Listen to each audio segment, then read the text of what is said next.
বিয়ের পর। মা, মনে মা তুই কতদিন পর তোর মুখটা দেখতে পেলাম রে মা। তুই তো বিয়ের পর থেকে তেমন আসিসও না।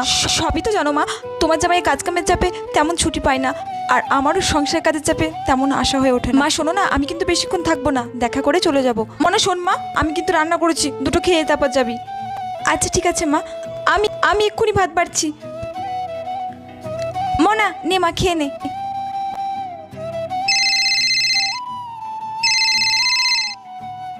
আরে মনা, মুখের ভাত ফেলে রাখতে নেই, আগে ভাতটা খেয়ে নে, তারপরে ফোন ধরিস। হ্যালো। বলি বৌমা, বাড়ির কাজকর্ম ফেলে সব কোথায় গিয়ে বসে আছো বাজারের নাম করে গিয়ে? বাড়ির রান্না বান্না কি করবে? আমার বুঝি খিদে পায়নি? তাড়াতাড়ি বাড়ি এসে এখানে রান্না বান্না শুরু করো। মা, আমি আজকে আর খেতে পারবো না, আমি আজ আসি বুঝলে, আবার অন্য একদিন এসে খেয়ে যাবো। কিন্তু মনে কি হলো বলে তো যাবি? কি হলো কি জানি, মেয়েটা তো মুখের ভাত করে ফেলে দিয়ে তাড়াতাড়ি করে চলে গেল উটোপাটা করে। দুক্কা দুক্কা।